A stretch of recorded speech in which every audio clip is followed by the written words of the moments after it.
porque el texto para esta noche son el versículo 7, 8 y 9. Quiero decirles que el autor de la epístola de Pedro es Pedro.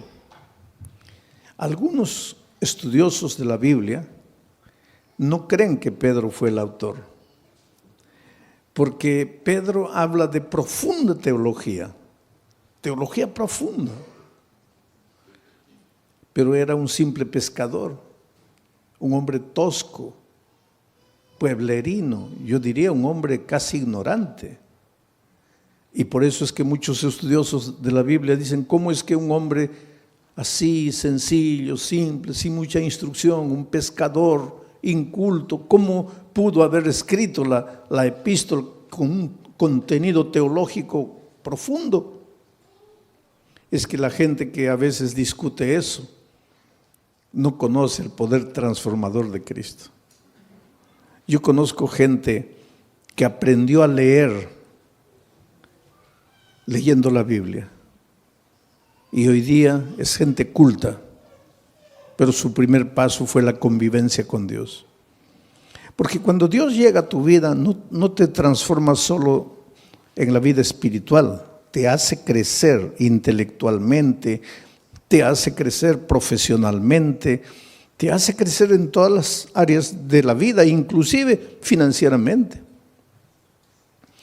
Pero tú no tienes que buscar a Jesús por causa del crecimiento profesional ni financiero, ¿no? Tienes que buscar a Cristo para transformar tu vida. Y cuando tú te dejas transformar por Jesucristo, pues Él termina la obra que ha empezado en ti, porque Él nunca comienza un trabajo y lo deja por la mitad, Él lo termina. Y ahora encontramos aquí un Pedro teólogo, cuando fue un simple pescador. Nunca estudió una facultad de teología, nunca hizo maestría, nunca hizo doctorado, y hoy día los doctores en teología gastan horas y horas para tratar de entender a Pedro. Y yo estoy analizando la epístola de Pedro. Ayer Pedro estaba hablando de la fe. Pedro decía así: no te preocupes con relación al día de tu salvación. Si te vas a salvar o te vas a perder, no te preocupes. Tú vas a ser protegido por la fe. La fe te va a proteger. Y anoche yo estaba explicando que la fe es la confianza que tú tienes en Dios. Cuando tú dices, yo tengo fe, estás diciendo, yo confío en Dios. La confianza en Dios. Pero para que tú puedas confiar en Dios, tienes que convivir con Dios. Porque tú no puedes confiar en alguien que no conoces. Y no puedes conocer a alguien con quien no convives. Ustedes no me conocen, pero mi hijo sí me conoce.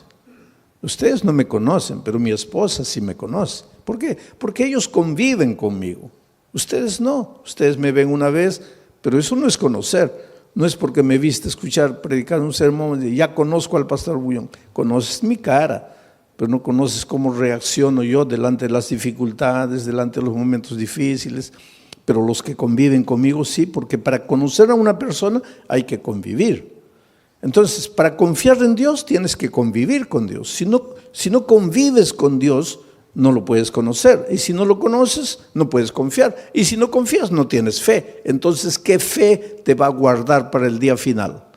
Porque Pedro en el texto de anoche decía, es la fe la que te va a guardar para el día de la salvación. Conocer a Jesús. ¿Cómo se convive con Jesús? Estudiando la Biblia todos los días, aunque no tengas ganas de estudiar la Biblia. ¿Por qué digo aunque no tengas ganas? Porque generalmente no te va a dar ganas de estudiar la Biblia. ¿Por qué? Porque tienes naturaleza pecaminosa, y a la naturaleza pecaminosa pues le gusta ir a la iglesia, cantar, emocionarse, escuchar un sermón y listo ya. Eso es lo que le gusta a la naturaleza pecaminosa, pero eso no es convivir con Dios. Si tú quieres convivir con Dios, tienes que estudiar la Biblia todos los días, aunque no tengas ganas de estudiar. Tienes que orar, aunque no tengas ganas de orar. Y tienes que buscar a una persona y traerla para Jesús, como hizo Claudia. Conoció el Evangelio, fue y trajo a Jesús y ahora tiene la alegría de verlo bautizado. Eso es lo que tienes que hacer. Entonces tu fe, esa confianza en Dios te va a guardar para el día final. Pero entonces ahora entramos al texto de hoy. Para que sometida a prueba vuestra fe. ¿Qué cosa es vuestra fe? Vuestro conocimiento de Dios, vuestra confianza en Dios. Quiere decir que tu fe va a ser sometida a prueba. Y va a ser sometida a prueba mucho más preciosa que el oro. Esto es interesante. Los mineros agarran el oro y lo ponen a altas temperaturas de fuego. ¿Para qué? El oro es colocado a tan altas temperaturas de fuego que el oro se vuelve líquido, comienza a hervir el oro. De tanto calor comienza a hervir el oro. Y entonces le echan algunas mezclas químicas para que toda la escoria vaya saliendo. Y sale toda la escoria y se queda el oro puro. Y cuanto más fuego le ponen al oro, más puro se queda el oro. Por eso ustedes han escuchado hablar de oro 18 quilates, 22 quilates. Eso es pureza del oro. Y el oro más puro es el oro que ha sido más quemado. Ahora es interesante, porque si le colocamos fuego a este púlpito, el fuego lo quema. Pero si le colocamos fuego al oro, el fuego lo purifica al oro. Destruye al púlpito, pero purifica al oro. Ahora dice el texto bíblico de Pedro que el fuego es la prueba, son las pruebas de la vida. Dios manda, no voy a decir manda, Dios permite que las pruebas lleguen a tu vida. Estoy diciendo Dios permite, no Dios manda, Dios permite. Porque te voy a decir una cosa, y entiende bien esto. ¿Qué cosa es prueba?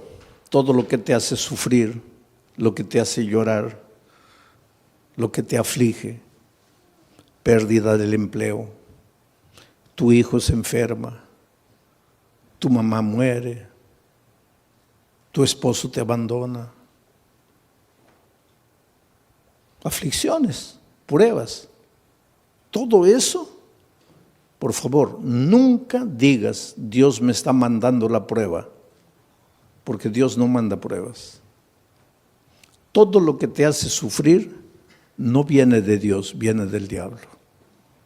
Porque Dios dice, he aquí los pensamientos que tengo acerca de ti, pensamientos de paz y no de guerra, pensamientos de amor y no de odio. Dios solo quiere lo mejor de lo mejor para ti. Pero vives en un mundo de dolor. Hasta que Cristo venga, estamos peregrinando en el desierto del dolor de esta vida. Y muchas veces quien nos manda el sufrimiento, el dolor, es el diablo. ¿Y por qué te hace sufrir el diablo? Esto es interesante y esta noche vas a entender. ¿Por qué el diablo te hace sufrir? Tú no le has hecho nada al diablo. ¿Por qué te hace sufrir? Porque Él es el origen de la enfermedad, Él es el origen de los accidentes, Él es el origen de las tragedias. Todo lo que te va mal en la vida es porque Él está por detrás de eso. Pero ¿por qué te hace sufrir si tú no le has hecho nada al diablo? Ahora te voy a explicar. Es que el enemigo del diablo no eres tú, es Jesús. Él quiere derrotar a Jesús. ¿Te acuerdas en el cielo? El diablo se levantó queriendo usurpar el lugar de Jesús. Hubo una pelea en el cielo, dice Apocalipsis, hubo una batalla, el diablo perdió y fue expulsado del cielo. Pero cuando el diablo salió del cielo, déjame imaginar esta escena. El diablo estaba saliendo y miró y le dijo a Jesús, está bien, me venciste una vez, pero la pelea no está acabada. Me venciste ahora, pero ya vas a ver cuando nos encontremos por segunda vez. y fue expulsado. Entonces, cuando Jesús nació en esta tierra, cuando vino a salvarnos del pecado, Jesús era un nené indefenso. Y el diablo dijo, ahora sí, no lo pude derrotar en el cielo, pero ahora como un niño yo lo agarro y lo mato. Y miren lo que el diablo hizo. ¿Vino a matarlo personalmente? No, porque el diablo es cobarde. El diablo nunca muestra la cara. ¿Qué hizo el diablo para matar a Jesús? Se metió al corazón del rey Herodes. Firmó un decreto de muerte para mandar matar a todos los niños menores de 2 años. Y cuando Herodes firmó el decreto de muerte, ahí el diablo dijo, ahora sí, lo voy a matar. De esta no se salva. Pero esa misma noche, el Espíritu de Dios se presentó a José y le dijo, toma al niño y a su madre y vete a Egipto, porque lo van a matar. Y cuando José huyó para Egipto, el diablo se quedó mordiendo los labios de rabia y dijo, me venciste por segunda vez. Después, cuando Jesús comenzó su ministerio, antes de comenzar su ministerio, se fue al desierto a ayunar 40 días, ¿te acuerdas? 40 días sin comer, pues Jesús estaba debilitado, flaco. Ahí el diablo pensó, ahora lo agarro. No lo gané, no lo derroté en el cielo, no lo derroté cuando era niño, pero ahora lo agarro, está debilitado, 40 días sin comer, lo agarro. Y vino como diablo, no, porque el diablo nunca muestra la cara, se disfrazó de ángel de luz y trató de engañarlo, pero no pudo, porque Jesús conocía la palabra de Dios. Y entonces derrotó al diablo por tercera vez. 3-0. Ya era casi goleada. Pero entonces el diablo esperó, dijo, la cuarta es la vencida. Y hubo una cuarta. Cuando el diablo se metió al corazón de los soldados, porque ya les dije, el diablo nunca muestra la cara, y los soldados prendieron a Jesús y lo llevaron al Calvario y lo clavaron. Y cuando Jesús murió, ahí sí el diablo dio una carcajada. Dijo, ahora sí lo vencí, lo acabé. Lo acabé. Al tercer día Jesús resucitó. Y al resucitar, ahí sí, es como si hubiera agarrado una estaca y lo hubiera clavado en el corazón del diablo. El diablo sabe que está perdido, está derrotado. El diablo no te puede hacer nada, querido. El diablo ya está perdido. El diablo ya con Cristo no puede. Entonces, como no puede con Cristo, se las agarra contigo. Es como si yo tuviera, vamos a decir, yo tuviera un hijito de 2 años. Pero tengo un vecino que quiere pelear conmigo. Viene, una bofetada, se va llorando el pobre. Pero es terco. Viene una segunda vez. Otra bofetada, se va llorando. Pero es terco, viene la tercera vez. Ahí ya ni levanto la mano, ya sale corriendo. Entonces llega a una conclusión mi vecino, no, con este no puedo, este fuerte. Entonces aprovecha que yo me vengo a Corpus Christi a predicar y agarra a mi hijito de 2 años a puntapiés y lo revuelca en la calle. Pues eso es lo que el diablo hace. Con Cristo no puede. Entonces él sabe que lo que más Jesús ama eres tú.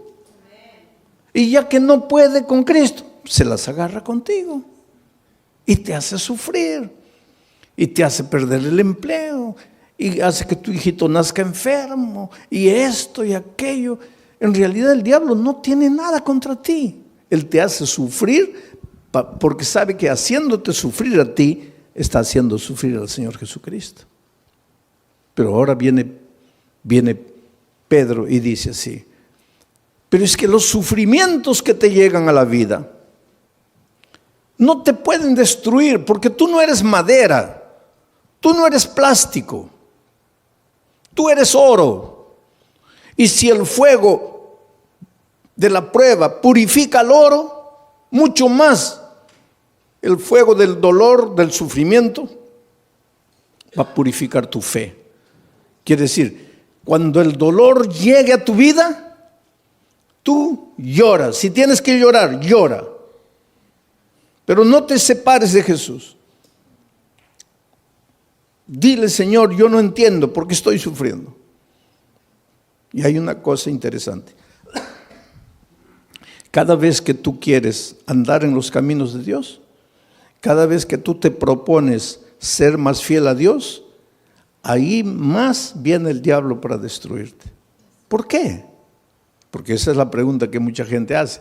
Pastor, cuando yo estoy así relajado en mi vida cristiana, parece que no me vienen pruebas. Pero cuando me quiero consagrar, ahí viene todo. ¿Por qué? Simple. Porque cuando estás relajado espiritualmente, cuando no estudias la Biblia, no oras, nada, estás en el terreno de ¿quién? Estás en el terreno del diablo. Puedes estar en la iglesia, pero estás en el terreno del diablo. ¿Y para qué el diablo te va a molestar si ya estás perdido con él?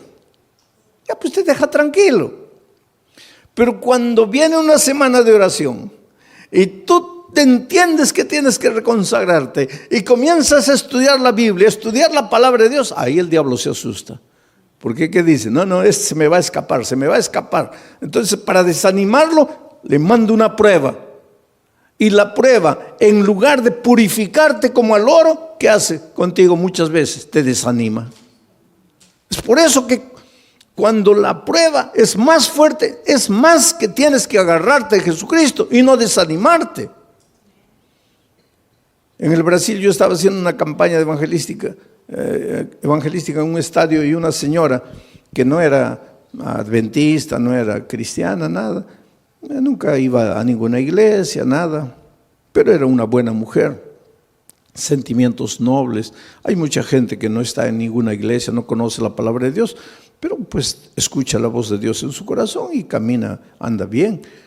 Y de repente esta señora vio en la televisión la propaganda de que yo iba a predicar esa noche en el estadio.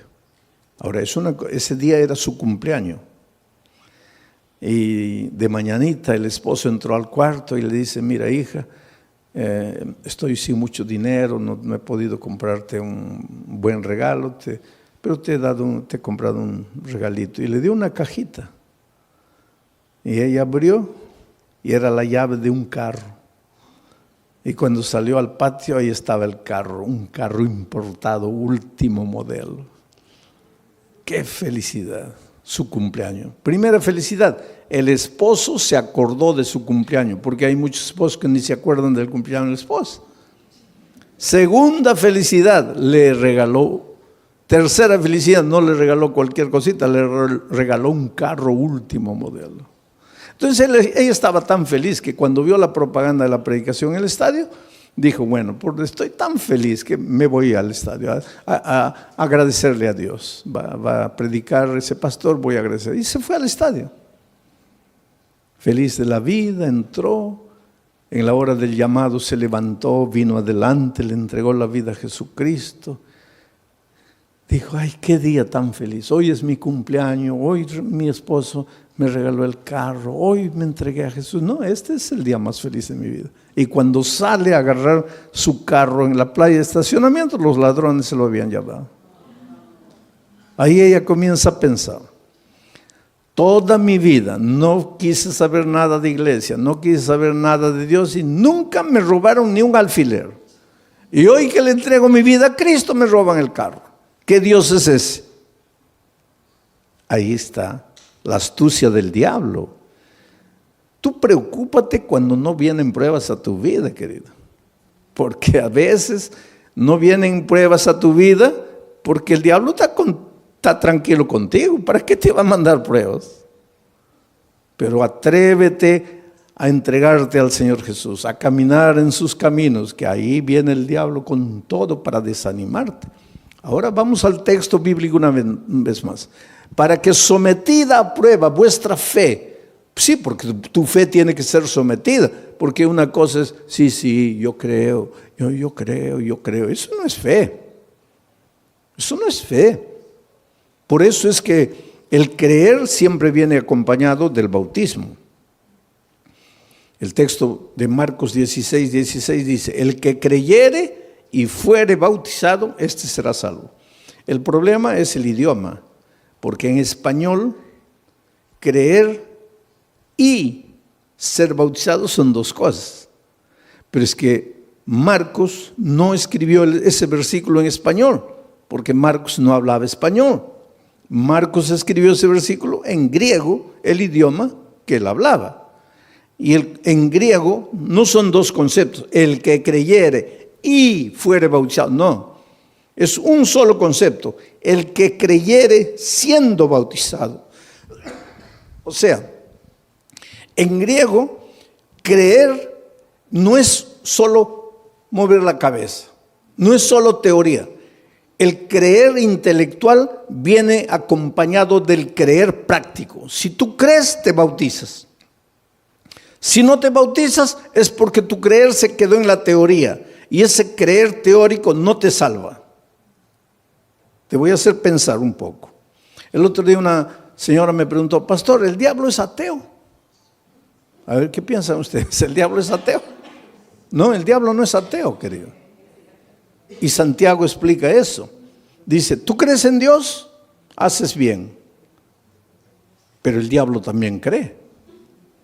Y no solo cree. ¿Qué más hace? Tiembla. Ahora, si el diablo cree y tiembla, ¿por qué no se va a salvar? Porque su creer es teórico. Su creer no es práctico. Entonces, mucha gente hoy, muchos cristianos, sí, yo creo, bautízate. No, bautismo no, pero yo creo. Eso no existe. Yo creo, pero no me bautizo. Eso no existe, porque el creer bíblico es creer siendo bautizado. Es decir, la teoría y la práctica van juntos.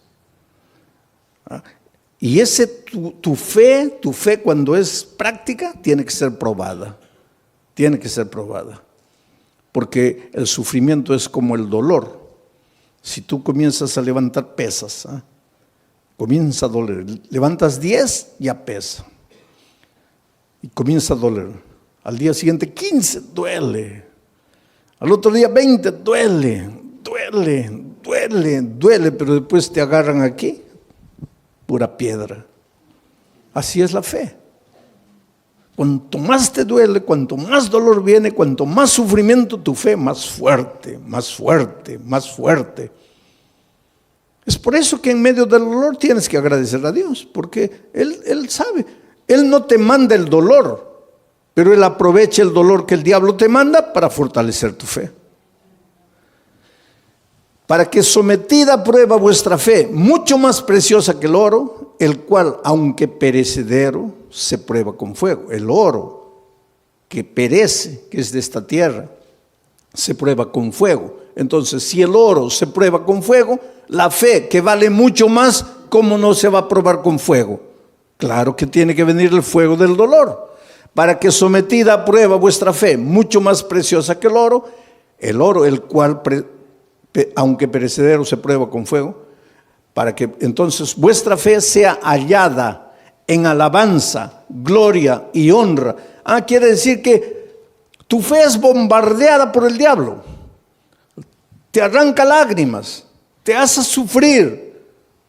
Muchas veces sientes que ya no puedes resistir de tanto dolor, de tanto sufrimiento. Aguanta un poco. En el nombre de Jesucristo, aguanta. ¿Por qué? Porque tu dolor se va a transformar en alabanza, gloria y honra. ¿Pero cuándo? ¿Cuándo? Lee la Biblia y respóndeme. ¿Cuándo? Cuando Cristo venga. Ahora me vas a decir, pastor, pero cuando Cristo venga todavía, yo preferiría ahora. Pues eso es lo que mucha gente hace. Prefiere la hora, cortito, y pierde la eternidad toda. Yo cuando era chico, íbamos a salir de vacaciones, las pocas, tal vez la única vacación que salí con mi padre, mis hermanos. Íbamos a viajar a un lugar donde no había dentista, no había nada. y me comenzó a doler el diente, ¿no? Y mi padre me dice, mira, antes de salir vamos a arrancar el diente. Yo soy de aquellos tiempos en que dolía el diente, arrancaba. Hoy día no, eso es un crimen. El diente te duele, hay que restaurarlo. Pero yo soy de los tiempos, dolía, arranca. Había muchachitos de 20 años que ya no tenían un diente todo arrancado porque comenzaba a doler, arrancaban. ¿Cómo ha progresado la odontología también hoy día? Es un asesinato arrancar un diente. Pero pues mi padre me dice, oye, vamos a arrancar el diente porque... No, pero me va a doler. ¿Cuánto te va a doler? Te va a doler un día. Pero vas a disfrutar de las vacaciones. No. Oye, vamos a ir a un lugar donde no hay dentista. Vamos a arrancar el diente. No, que no. Fuimos de vacaciones y el dolor aumentó y aumentó y aumentó. Se me arruinaron las vacaciones. Todo el mes llorando dolor. Y ahí mi padre me decía, ahí, yo no te dije, mejor sufre un día y disfrutas de 30 días de alegría. Ahora, tú preferiste el día de gozo y 30 días de sufrimiento. Entonces la vida cristiana es igualita, querido. En este mundo vas a encontrar dificultades, especialmente si quieres seguir a Jesucristo, porque el diablo es astuto. Tú tienes un buen empleo, pero ahora descubres que el sábado es el día santo del Señor y quieres guardar el sábado. Ya vienen los problemas. Pero hay una cosa, no te desanimes. El diablo te puede hacer sufrir un día, 2 días, 3 días, pero hay un tercer día. Cuando Cristo murió en la cruz del Calvario, el diablo dio la carcajada y dijo, ahora sí lo vencí, se acabó. Al siguiente día el diablo seguía dando la carcajada, lo vencí, lo maté. Al tercer día amaneció dando la carcajada y de repente la carcajada del diablo paró en seco, porque la tierra se abrió y Cristo resucitó. El diablo se puede reír de ti hoy. Se puede reír de ti mañana, pero al tercer día va a tener que tragar la carcajada, porque Dios puede permitir que el diablo te haga sufrir un día, 2 días, 3 días, pero llega el momento en que Dios te va a devolver todo lo que el diablo te quitó. Así fue con Job. Le quitó la hacienda, le quitó los hijos, le quitó el dinero, le quitó todo, la esposa prácticamente, le quitó todo. Pero cuando llegó el momento, Dios le devolvió todo. Y se lo devolvió en doble. El doble de hacienda, el doble de dinero, el doble de camellos, el doble de ganado, el doble de hijos. Lo único que no le devolvió en doble fue la mujer. Pero todo lo demás le devolvió en doble. Dios es grande, querido. Cuando venga el dolor a tu vida, no te preocupes. ¿Por qué sufro? Dios me ha abandonado, Dios me ha dejado. No, querido, Dios no te ha dejado. Dios no te ha abandonado. Él tiene un plan para ti. ¿Y sabes por qué muchas veces permite que el dolor llegue a tu vida? Porque es la única manera de purificarte a ti mismo. A veces es en el dolor que aprendes a ser paciente. En el sufrimiento, en las lágrimas, aprendes a depender de Dios. Y esta vida cristiana es dependencia de Dios. Y esa disciplina de aprender a depender de Dios, muchas veces solo con el dolor. Vamos a seguir leyendo. El siguiente versículo. Versículo 8. ¿A quién amáis? Está hablando de quién, de Jesucristo. Porque dice que vuestra fe va a ser recompensada con gloria, honra, alegría. ¿Cuándo? Cuando Jesús venga. Cuando Jesús venga, Jesús a quien amáis sin haberle visto. En quien creyendo, aunque ahora no lo veáis, os alegráis con gozo inefable y glorioso. Mira, a quien amáis sin haberle visto. ¿Tú vives con Jesús hoy? Sí, pero no como los discípulos que pudieron verlo. Por eso Jesús le dijo a los discípulos: bienaventurados los ojos de ustedes que pueden ver lo que los profetas quisieron ver y no pudieron. Estaba hablando del mismo. Los profetas siguieron a Jesús solo por la fe. Nosotros hoy también lo seguimos solo por la fe, pero los discípulos tuvieron un privilegio único. Ellos lo vieron físicamente. Pero aunque nosotros no podamos verlo físicamente, igual podemos verlo a través del estudio de la Biblia, de la oración y trayendo una persona para Cristo. Estamos conviviendo con Jesús. Pero aquí el asunto es, ¿quién escribe a quien amáis sin haberle visto? ¿Quién escribe este versículo? Pedro. ¿Y Pedro lo vio? ¿Y lo amó? ¿Y por qué lo traicionó? ¿Ustedes se acuerdan que después de la traición Jesús ya había resucitado y los discípulos estaban en la playa? Y el pobre Pedro, cuando Jesús apareció en la playa, estaba mirando para otro lado, avergonzado. Ay, ¿qué me va a decir? Que lo he traicionado, porque después de la crucifixión ya no lo vio. Ahí se encontraron en la playa con Jesús resucitado. Y Jesús apareció y Pedro: ay, Señor, en algún momento me va a llamar aparte, me va a dar una bronca porque lo traicioné. Y efectivamente, en un momento, Pedro se acercó. Jesús se acercó y Pedro dijo: ahora viene la paliza. Y Jesús le hizo una pregunta: Pedro, ¿me amas? La última cosa que Pedro imaginaba era esa pregunta: ¿me amas? Sí, Señor. No, Pedro. No, ¿cómo sí, Señor? Te estoy preguntando si me amas. Sí, Señor. No, calma. ¿Por qué tanta prisa? No me has entendido. Te estoy preguntando si me amas. Y ahí él se dio cuenta de por qué Jesús le preguntaba eso. Y comenzó a llorar. Y dijo: Señor, yo sé, tú sabes todas las cosas. Tú no tienes ninguna razón para creer que yo te amo. Te he fallado. Pero me das la oportunidad de amarte. Y Jesús le dijo: claro que sí.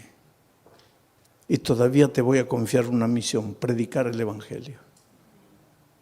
Y algunos días después, Pedro se levanta para predicar un sermón y bautiza a 3,000 personas. La pregunta esta noche es: ¿tú quieres resistir en la prueba?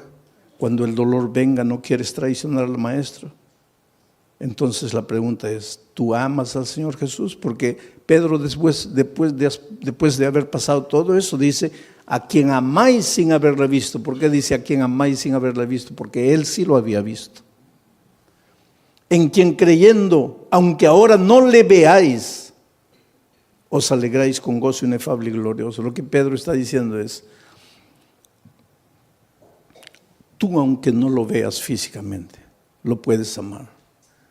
Y Pedro, cuando se levantó, se arrepintió y le dijo a Jesús que lo amaba. Dice la tradición, la Biblia no dice eso, pero la tradición dice que él fue crucificado. Y cuando lo iban a crucificar, él dijo: no soy digno de ser crucificado como mi Maestro. Crucifíquenme de cabeza para abajo. Y lo crucificaron de cabeza para abajo. No hay prueba bíblica para decir eso, pero la tradición dice. Sea como fuere, sabemos una cosa: después de transformado por el poder de Dios, él ya no tuvo miedo de morir por Dios. Oh, querido, Dios tiene un plan muy, muy bonito para tu vida. Las tristezas y dolores que llegan a tu vida tienen sentido, pero tienen sentido cuando tienes fe. Hace muchos años atrás, en la ciudad de San Pablo, los jóvenes de una iglesia fueron a participar de un congreso en el sur del país. 40 jóvenes, miembros del coro de la iglesia. Y el sábado en la noche, terminado el congreso, regresaban para San Pablo. Y el ómnibus se chocó. Sabe que los jóvenes venían cantando himnos, los himnos del coro. Venían cantando en el ómnibus y el ómnibus se chocó contra un camión cargado de fierro de construcción. Y el fierro los atravesó. así los hizo como los peruanos me van a entender, como anticuchos, ¿no? Los atravesó. 22 jóvenes murieron. Al día siguiente los periódicos publicaron una noticia. Y un periódico atrevido publicó así: ¿dónde estaba Dios cuando sus hijos cantaban? ¿Por qué no los cuidó? Es que el dolor es un misterio, ¿sabes? Tal vez en este momento tú te preguntes, ¿dónde estaba Dios cuando mi hijito de 3 años murió? ¿Qué culpa tenía mi hijito para morir como murió de leucemia? ¿Qué mal había hecho? Es que no necesitas hacer mal para sufrir. El diablo se deleita en hacerte sufrir. Pero el dolor es como el fuego sobre el oro, o te purifica o te destruye. Interesante que entre esos jóvenes que habían muerto, había una chica que hace 6 meses había sido bautizada, contra la voluntad de sus padres. Ella tenía 22 años, una joven. El día que se bautizó, el padre le dijo: mira, olvídate que yo soy tu padre, que tú eres mi hija. Lo peor que podría haberme sucedido en la vida es que tú traicionaras la fe de tus padres, de tus abuelos, de tus bisabuelos. Pero la niña no había conocido solo la teoría del Evangelio, sino que el Evangelio se había hecho carne en su vida, de tal manera que ella se volvió una hija tan dulce, tan cariñosa, pero la madre y el padre nunca aceptaron el calor, el cariño, el amor de la hija. Aquel viernes de tarde en que se iban para el congreso, ella fue a despedirse del papá y le dijo: mira papá, me estoy yendo a Curitiba con los jóvenes de la iglesia. Y él le dijo: ¿y qué me avisas a mí? Tú no haces lo que te da la gana, tú no te metiste a esa iglesia, tú no te bautizaste. ¿Y qué vienes a avisarme que te vas? Tú siempre haces lo que te da la gana, vete a donde quieras. Y ella le dijo: sí, papito, pero yo vine a darte un beso, me voy. Y cuando se acercó para besarlo, el padre retiró el rostro y dijo: no quiero nada de ti. Y en el camino de vuelta, la niña muere. ¿Sabes que los hijos de Dios también morimos en accidentes? Entonces, cuando te pasa un accidente, no digo: ¿dónde estaba Dios? Dios está en el mismo lugar. Jesús dijo que cuando la lluvia cae, moja a los justos y a los injustos. Y cuando el sol sale, alumbra a los justos y a los injustos. Estamos en un mundo de dolor. Ese padre hizo tanto escándalo en la iglesia, ¿sabes? El día del sepultamiento, 22 cajones estaban ahí. Y mientras sepultaban a los jóvenes sobrevivientes que habían salido del accidente, cantaban. Sus amigos estaban siendo enterrados y ellos cantaban, lloraban. Las lágrimas caían, pero cantaban. Lloraban porque tenían tristeza. Cantaban porque tenían esperanza. Es que los seres humanos que aprendemos a confiar en Cristo, somos capaces de cantar en medio del dolor. Mientras que el padre estaba destruido ahí, ¿sabes? Y cuando llegó el momento del bajar el cajón de la hija, él se arrojó y decía: entiérrenme con ella, quiero morir. Y abrazando al cajón le decía: mira hijita, el viernes me quisiste dar un beso y yo no sabía que era el último beso y te rechacé. Por favor, perdóname. Quiero morir, quiero morir, quiero morir. Fue una escena triste, dramática, cuando sacaron al padre, terminó el entierro, todos se fueron. El hombre se quedó solito junto a la tumba de su hija. Y la mejor amiga de su hija, que salió viva del accidente, que fue justamente la que la llevó al Evangelio, al conocimiento de la palabra de Dios, Ya cuando se estaba yendo, volteó y vio que el papá de su amiga estaba ahí junto a la tumba y dijo, voy a volver. Yo sé que él no quiere hablar con nadie, pero voy a volver. Y volvió. Y se paró junto a él. Y él la miró, ¿qué quieres? Le dijo, mire, su hija va a resucitar. ¿Qué? Su hija va a resucitar. ¿Cómo va a resucitar? Porque la palabra de Dios dice, y te voy a leer aquí, porque él le había dicho, yo no entiendo, yo no los entiendo a ustedes, ustedes son locos. Yo estoy aquí destrozado, mi hija muerta, y ustedes cantando, ustedes son locos, ustedes no tienen sentimiento. Y pues la chica le dice, sí señor, pero usted se dio cuenta que nosotros no solo cantábamos, también llorábamos. Llorábamos porque nos da tristeza que nos estamos despidiendo en esta vida. Pero cantábamos porque tenemos la esperanza, porque su hija va a resucitar y yo la voy a abrazar a mi amiga. Pero ¿cómo va a resucitar? Y entonces la hija agarró el texto bíblico y le dice, aquí está, cuando suene la trompeta, los muertos en Cristo resucitarán primero. Su hija va a resucitar porque murió en Cristo. Y ese hombre que estaba derrotado abrió los ojos así, dice, ¿quiere decir que mi hija va a resucitar? Sí, Señor. ¿Quiere decir que yo la voy a poder ver? No sé, Señor. ¿Cómo no sabe? ¿No dice que va a resucitar? Va a resucitar. Pero entonces la voy a ver. Ahí no sé. ¿Pero cómo no sabes? Porque dice, los muertos en Cristo. Mi pregunta es, ¿usted está en Cristo? Si usted está en Cristo, la va a ver, la va a abrazar, va a vivir eternamente con ella. Pero si usted no está en Cristo, ¿y qué hago para estar en Cristo? Porque yo quiero abrazar a mi hija. Y ella le dijo, abra su corazón aquí, dígale que ama a Jesús, que quiere caminar con Él, que quiere estudiar su palabra.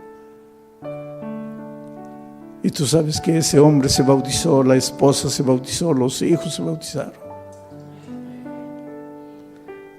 Yo solo imagino el día de la resurrección, cuando la niña resucite, transformada para vida eterna, y vea venir a abrazarla a su padre, a su madre, a sus hermanos, todos vestidos de vestiduras blancas y corona de justicia en la cabeza.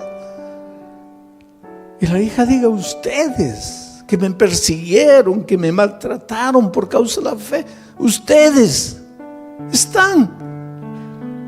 Y el padre les diga, hija, tal vez si tú no hubieras muerto, nosotros nunca nos hubiéramos rendido a Jesús. El dolor no llega sin motivo. El dolor tiene un motivo. El dolor llega para purificarte, a veces llega para sacudirte, para hacerte pensar. Por eso la Biblia dice, hoy es el día de buena nueva, hoy es el día de salvación. Y por eso te voy a hacer una invitación. Esta invitación no es para los miembros de iglesia bautizados, porque ustedes un día pues ya se levantaron, ya fueron adelante entregándole la vida a Cristo. Esta invitación es para ti, querido, que estás estudiando la palabra de Dios, estás conociendo el Evangelio. Esta noche has recibido la invitación de un amigo, de un vecino, de un compañero de trabajo, de un pariente, y has venido esta noche. Pero esta noche quieres decirle, Señor Jesús, yo quiero amarte. Yo te entrego mi vida, yo quiero estudiar más tu palabra. Yo quiero conocer el Evangelio. Yo quiero prepararme para ir al cielo cuando tú vengas.